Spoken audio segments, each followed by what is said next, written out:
बिस्मिल्लाहिर्रहमानिर्रहीम। अस्सलामुअलैकुम वरहमतुल्लाहि वबरकातुहू। दोस्तों, कैसे हैं, क्या हाल है? उम्मीद करता हूं कि खैर व आफियत से होंगे।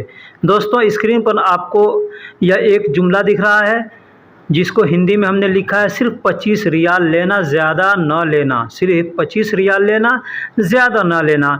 इसका हम मतलब आपको वीडियो के आखिरी में बतलाएंगे, इसलिए आपसे रिक्वेस्ट है कि आप को अगर मालूम है तो आप हमें कमेंट बॉक्स में ज़रूर बतलाएं, और नहीं मालूम है तो वीडियो को आखिरी तक देखें और उसका मतलब जानें कि इसको किस तरह से बोला जा सकता है। अगला जुमला है, टंकी में डीजल कितना है मुझे बताओ। टंकी में डीजल कितना है मुझे बतलाओ। ये अगर कोई आपसे कहता है तो आपको कैसे समझेंगे आप उसके बात को, या कैसे जानेंगे, या आपको किसी से बोलना है तो कैसे बोलेंगे, ये सीखना ज़रूरी है। तो टंकी में डीजल कितना है मुझे बताओ कहना होगा तो कहेंगे कम डीजल दाखिल खजान। कम डीजल दाखिल खजान अना इत्तिला सौवी। अना इत्तिला सौवी। अना का मतलब मुझे होता है और इत्तिला का मतलब होता है खबर देना, बताना। सौवी का मतलब करना होता है, तो सौवी भी कह सकते हैं या सौवी हटा भी सकते हैं। कम डीजल दाखिल यानी कम का मतलब कितना होता है। डीजल को अरबी में डीजल ही कहते हैं, हम लोग हिंदी में या इंग्लिश में डीजल कहते हैं, अरबी में डीजल कहते हैं। और दाखिल का मतलब अंदर, तो टंकी में है तो यहाँ पे दाखिल का इस्तेमाल करेंगे। तो दाखिल के जगह पे आप चाहें तो जुआ का इस्तेमाल कर सकते हैं या बिल का इस्तेमाल भी कर सकते हैं कि टंकी में डीजल कितना है मुझे बताओ, तो कहेंगे कम डीजल दाखिल खजान अना इत्तिला सवी। खजान का मतलब टंकी होता है। टंकी को, किसी भी तरह की टंकी हो उसको अरबी में खजान बोलते हैं, ठीक है। तो कम डीजल दाखिल खजान अना इत्तिला सवी, इस तरह से कह सकते हैं। या कह सकते हैं वहाँ पे दाखिल की जगह पे मैंने बताया जुआ का इस्तेमाल कर सकते हैं या बिल का इस्तेमाल भी कर सकते हैं। यह ख़राब हो जाएगा इसे पहले खा लो। यह ख़राब हो जाएगा इसे पहले खा लो। दोस्तों, पहले मैं बता दूं कि कल हमसे एक आदमी ने कमेंट में पूछा था कि यह ख़राब हो जाएगा इसको अरबी में हम कैसे बोलेंगे, तो मैंने उनको बतलाया था, ठीक है। लेकिन हमने यहाँ पे जुमला बनाया है कि यह ख़राब हो जाएगा इसे पहले खा लो। कहना होगा तो कह सकते हैं हादा खरबान ईजी। हादा खरबान ईजी मतलब यह ख़राब हो जाएगा या इसमें ख़राबी आ जाएगी। इसका मतलब ये होता है यह ख़राब हो जाएगा या इसमें ख़राबी आ जाएगी। अव्वल हादा अक्किल। अव्वल यानी पहले, हादा मतलब इसे, अक्किल का मतलब खा लो। अक्किल का मतलब खा लो। तो अगर कहना हो, अब यहाँ पे कोई भी चीज़ जोड़ सकते हैं आप। यह ख़राब हो जाएगा इसे पहले बना दो, या यह ख़राब हो जाएगा इसे फेंक दो। कुछ भी कहना हो तो आप कह सकते हैं। हमने एग्जाम्पल दिया है, यह ख़राब हो जाएगा इसे पहले खा लो कहना होगा तो कहेंगे हादा खरबान इजी अव्वल हादा अक्किल। इस तरह से बोल सकते हैं। बाल्टी में पानी भर दो कल पानी नहीं आएगा। बाल्टी में पानी भर दो कल पानी नहीं आएगा। तो क्या कहेंगे, कैसे कहेंगे? कहेंगे फ़ी सतल अब्बी मोया। फ़ी सतल, फ़ी का मतलब में होता है और है भी होता है, तो यहाँ में के लिए इस्तेमाल किया गया है। सतल का मतलब बाल्टी होता है, बाल्टी को अरबी में सतल कहते हैं। अब्बी मोया यानी पानी भर दो। अब्बी का मतलब भरना होता है, मोया का मतलब पानी होता है। बुकरा यानी कल, बुकरा यानी कल। मोया का मतलब फिर पानी, माँ का मतलब नहीं, और ईजी का मतलब आएगा। तो फ़ी सतल अब्बी मोया बुकरा मोया माँ ईजी यानी कल बाल्टी पानी नहीं आएगा, बाल्टी में पानी भर दो। इस तरह से कहना होगा तो कह सकते हैं। किसी भी जुमले के में जो भी अल्फाज होगा उसके आगे पीछे करके बोला जा सकता है। अगर मैं किसी लफ्ज़ का मतलब न बताऊं तो आप उसको, जुमले को पढ़ करके समझ सकते हैं कि इसका मतलब बतलाया, इसका मतलब बतलाया, इसका मतलब नहीं बतलाया, मतलब इसका मतलब ये होता है, ठीक है। तो आप समझ सकते हैं और सीख सकते हैं, है ना, कि बाल्टी में पानी भर दो कल पानी नहीं आएगा। फ़ी सतल अब्बी मोया बुकरा मोया माई जी। मुझे खून चेक करवाने अस्पताल जाना है, या मुझे टेस्ट करवाने, जांच करवाने, हम लोग ऐसे अपने देश के अंदर बोलते हैं, लेकिन अरबी में बोलेंगे अना दम जर्राब सवी रूह मुस्तस्फ़ा। अना दम यानी अना का मतलब मुझे, दम का मतलब खून होता है, जर्राब का मतलब चेक करना होता है, जांच करना होता है, सौवी का मतलब करना होता है, रोह का मतलब जाना, और मुस्तस्फ़ा यानी हॉस्पिटल। कोई भी चीज़ जांच करना होगा, चेक करना होगा, टेस्ट करना होगा तो आप जर्राब का इस्तेमाल करेंगे। मोबाइल चेक करना है तो भी कहेंगे जर्राब, खून चेक करना है तो भी करेंगे जर्राब, यानी इस तरह से आप बोल सकते हैं। तुम कैसे जाओगे, तुम कैसे जाओगे, ये जुमला एक है, इसको कई तरह से हम बोल सकते हैं। तुम कैसे जाओगे हम लोग हिंदी में बोलते हैं, लेकिन अरबी में बोलेंगे इंत कैफ रोह, इंत कैफ रोह, यानी तुम कैसे जाओगे। फिर से दूसरा बोलने का तरीका है स्लोन रोह, स्लोन रोह इंता, स्लोन रोह इंता, यानी तुम कैसे जाओगे।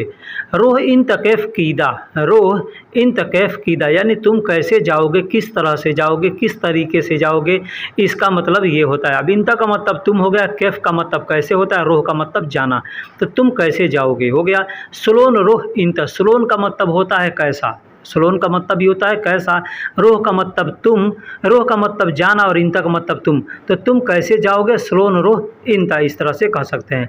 अब यहाँ है रोह इंता कैफ कीदा, कीदा का मतलब होता है तौर तरीका, ठीक है, तो किस तरह से जाओगे ये भी हो गया। रोह इंता कैफ कीदा, यानी तुम किस तरह से जाओगे या तुम कैसे जाओगे, किस तरीके से जाओगे। ये बोलने का कई ऐसे अल्फाज हैं, हम लोग हिंदी उर्दू में बोलते हैं, लेकिन इसको हमने यहाँ बता दिया कि इन तकैफ रोह या स्लोन रोह इंता या रोह इन तकैफ कीदा बोल सकते हैं कि तुम कैसे जाओगे या किस तरह से जाओगे, ठीक है। क्या आप मेरी मदद कर सकते हैं, क्या आप मेरी मदद कर सकते हैं, इसका ज़रूरत हमको लोगों को बहुत जगह पड़ता है। जैसे हम कहीं जाते हैं किसी ऑफिस में, वहाँ पे हमको कोई हेल्प करने वाला नहीं है, हम वहाँ पे किसी से बोल सकते हैं कि आप मेरी मदद कर सकते हैं, तो कहेंगे माजा इंत अना मुसादा, माजा मतलब क्या, इंत मतलब आप, अना मतलब मेरी, मुसादा यानी मदद कर सकते हैं, मदद कर सकते हैं, मुसादा कह सकते हैं या मुसाद कह सकते हैं या मुसादतुन कह सकते हैं, ठीक है। क्या आप मेरी मदद कर सकते हैं, तो कहीं कहीं हम जाते हैं, एयरपोर्ट है या कहीं भी जाते हैं, वहाँ पे हमारा कोई हेल्प करने वाला नहीं है, तो हम किसी से हेल्प मांगते हैं, तो इंग्लिश में कहते हैं हेल्प मी, यानी मेरी मदद कीजिए। तो अरबी में आप कह सकते हैं तो माजा इंत अना मुसादा। अब माजा की जगह पे आप चाहें तो ऐश का इस्तेमाल कर सकते हैं, सुनू का इस्तेमाल कर सकते हैं, यानी क्या के लिए जो भी अल्फाज है आपको मालूम है तो आप उसको इस्तेमाल कर सकते हैं। मैं यहाँ बहुत दिनों से काम करता हूँ, मैं यहाँ बहुत दिनों से काम करता हूँ। ये हमको बहुत से भाई लोग हैं कमेंट करके पूछते हैं आप सऊदी में कितना दिन से रहते हैं, आप सऊदी में कितना दिन से रहते हैं। तो मैं ये नहीं बताता भाई मैं इतने साल से रहता हूँ, इतने महीने से रहता हूँ, मैं ये बता देता हूँ मैं बहुत दिनों से रहता हूँ। तो यही अगर हमको कहना है कि मैं यहाँ बहुत दिनों से काम करता हूँ, तो हम कैसे बोलेंगे, कहेंगे अना शुगुल सवी हिना मिन ज़मान, अना शुगुल सवी, अना शुगुल यानी अना का मतलब मैं, शुगुल का मतलब काम होता है, सवी मतलब करता हूँ, हिना का मतलब यहाँ, मिन ज़मान यानी ज़माने से, मिन ज़मान यानी ज़माने से, मिन का मतलब से होता है, ज़मान का मतलब ज़माना, ज़माना किसको कहते हैं, एक ज़माना था, एक वक्त था, एक समय था, हम लोग कहते हैं ना, ठीक उसी तरह से मिन ज़मान, वाहिद मिन ज़मान यानी एक ज़माना, एक वक्त। तो ज़माना का मतलब वक्त होता है, समय होता है, इंग्लिश में उसको क्या कहते हैं, टाइम कहते हैं, हिंदी में समय कहते हैं, अरबी में ज़मान कहते हैं, ज़माना कहते हैं। अरबी और उर्दू दोनों में वक्त और ज़माना दोनों, और अरबी और उर्दू में ये लैंग्वेज दोनों बोला जाता है, ठीक है, इस तरह से बोल सकते हैं। यह कौन सा रास्ता है, कहाँ जाएगा, यह कौन सा रास्ता है, कहाँ जाएगा कहना होगा तो कैसे कहेंगे, कहेंगे हाज़ा मिन तरीक़, हाज़ा मिन तरीक़, तरीक़ वैन रोह, वैन रोह, हाज़ा मिन तरीक़ वैन रोह, यानी यह कौन सा रास्ता है, कहाँ जाएगा। अब देखिए तरीक़ को अरबी में बहुत से लोग तरीज कहते हैं, यहाँ हमसे गलती हो गया लिखने में तरीज लिखा गया है, लेकिन बहुत से लोग हैं जो तरीज कहते हैं, तरीक़ भी कहते हैं। जैसे क को गौ बना करके लोग बोलते हैं यहाँ पे ना, जैसे कलम को गलम बोलते हैं, वक़्फ़ को वक़्फ़ बोलते हैं, ठीक है। तो उसी तरह से तरीक़ को बहुत से लोग हैं जो तरीक़ बोलते हैं या तरीज बोलते हैं, तरीक़ या तरीज लोग बोलते हैं। तो आप भी चाहें तो बोल सकते हैं कैसे, हाज़ा मिन तरीज वैन रोह या हाज़ा मिन तरीक़ वैन रोह, यानी हाज़ा मिन तरीक़ यह कौन सा रोड है, यह कौन सा रोड है या कि यह कौन सा सड़क है ना, वैन रोह कहाँ जाएगा, इस तरह से कह सकते हैं।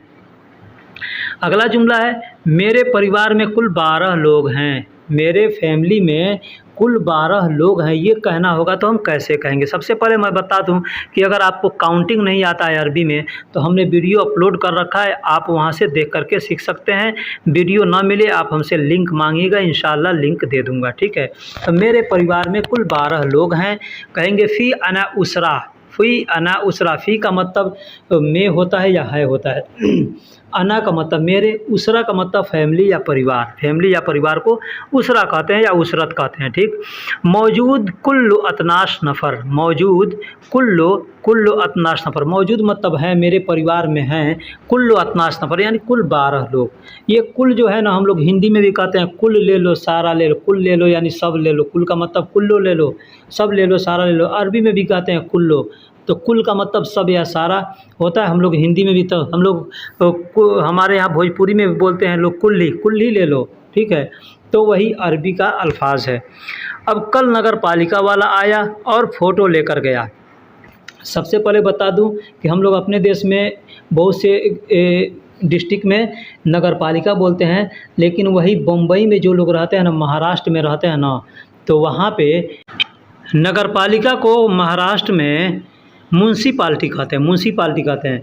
तो आप म्यूनसिपाल्टी कहते हैं, यहाँ पे उसको बलौदिया कहा जाता है। तो कहेंगे आम्स बलौदिया जी वसील तूरा रोह, वसील तूरा रोह या वसील रोह तूरा, इस तरह से कह सकते हैं। आम्स का मतलब कल जो बीत गया है, बलौदिया का मतलब नगर पालिका या उसको आप जो कहें। ईजी का मतलब आएगा, वह का मतलब और होता है। शील का मतलब लेकर, रोह मतलब गया, रोह का मतलब लेकर गया, और तूरा का मतलब फ़ोटो। नगर पालिका वाले यानी बलौदिया वाले आते हैं तो जगह जगह का, दुकान का, मकान का जो भी होगा वहाँ का फ़ोटो ले करके जाते हैं। उसके बाद उसको गरामा मारते हैं, मुखालफा मारते हैं। तो इसके बारे में मैंने यहाँ बतलाया है, ठीक है। मैं नहीं जानता फ़ाइन आएगा या नहीं आएगा, मैं नहीं जानता कि फ़ाइन आएगा या नहीं आएगा। तो कहेंगे मा अदरी मुखलफा ईजी वाला मा ईजी, वाला मा ईजी। मा अदरी यानी मैं नहीं जानता, वल मा अदरी का मतलब मैं नहीं जानता, मुझे नहीं पता, मुझे नहीं मालूम। जैसे माफ़ी मालूम कहते हैं ना, तो सेम टू सेम वही है, माफ़ी मालूम कहें या मा अदरी कहें, ठीक है। मुखलफा का मतलब फ़ाइन होता है, मुखलफा कहें या गरामा कहें। ईजी का मतलब आना होता है, तो आएगा। मा अदरी मुखलफा जी, मुझे नहीं मालूम फ़ाइन आएगा। वाला मतलब या, मा ईजी या नहीं आएगा। माँ का मतलब नहीं, ईजी का मतलब आएगा या नहीं आएगा। तो मैं नहीं जानता या मुझे नहीं मालूम फ़ाइन आएगा या नहीं आएगा, इस तरह से बोल सकता। मा अदरी की जगह पे आप चाहें तो कहेंगे माफ़ी मालूम मुखलफा ईजी वाला मा ईजी, या मा अदरी मुखलफा ईजी वाला मा ईजी। इस तरह से आप दोनों में से कोई भी एक तरीका अपना सकते हैं, दोनों में से, या दोनों तरीके से भी आप कहीं चाहें तो बोल सकते हैं। लेकिन वहाँ पे मा अदरी जहाँ कहेंगे इस्तेमाल करेंगे, वहाँ पे माफ़ी मालूम का इस्तेमाल नहीं करेंगे। माफ़ी मालूम का इस्तेमाल करेंगे तो मा अदरी का इस्तेमाल नहीं करेंगे। मैं नहीं जानता फ़ाइन आएगा या नहीं आएगा, इस तरह से बोल सकते हैं। सिर्फ 25 रियाल लेना, ज़्यादा न लेना। दोस्तों वीडियो के शुरू में हमने जो जुमला बताया था कि उसका मतलब मैं आखिरी में बताऊंगा। तो इसको बोलने का ऐसे बहुत से तरीका है, अपने अपने तरह से तरीके से बोल सकते हैं, लेकिन इसका जो असल अच्छा अरबी है वो मैं आपको बता रहा हूँ। सिर्फ 25 रियाल लेना, ज़्यादा न लेना कहना होगा तो कहेंगे फ़क्त शील खम्स आशरीन, फ़क्त शील खम्स आशरीन। रियाल, रियाल का मतलब पैसा होता है। जिस कंट्री में आप रहते हैं वहाँ के करेंसी का नाम ले सकते हैं। हम सऊदी में हैं तो सऊदी का नाम ले रहे हैं। जैसे फ़क्त शील खम्सा आशरीन रियाल। ला गैर, ला गैर यानी ज़्यादा नहीं लेना। ला गैर का मतलब दूसरा नहीं लेना, गैर का मतलब दूसरा होता है, तो मतलब दूसरा पैसा न लेना या ज़्यादा पैसे न लेना, सिर्फ 25 रियाल लेना। तो ऐसे हम बोल सकते हैं फ़क्त शील खम्सा आशरीन रियाल ला गैर, यानी सिर्फ 25 रियाल। फ़क्त का मतलब सिर्फ होता है, इंग्लिश में वनली कहते हैं, हिंदी में सिर्फ कहते हैं, और उर्दू या अरबी में फ़क्त कहते हैं। शील का मतलब लेना, खम्सा अशरीन का मतलब 25 होता है। खम्सा का मतलब 5 और अशरीन का मतलब 20, तो 25 और 5 और 20 कितना होता है? 25 होता है। रियाल का मतलब करेंसी हो गया, और ला गैर यानी ज़्यादा नहीं लेना या दूसरा नहीं लेना, इस तरह से आप बोल सकते हैं। दोस्तों वीडियो में अगर कोई गलती हुई हो कुछ कहने में या लिखने में तो आप हमको कमेंट बॉक्स में ज़रूर बताइएगा। हम आपके लिए कितना मेहनत करते हैं, आपके लिए वीडियो बनाते हैं, हर तरह से सोच कर, दिमाग लगाकर कि कौन सा जुमला बनाएं, कैसे जुमला बनाएं कि आपको कुछ फ़ायदा हो, आपको कुछ सीखने को मिले।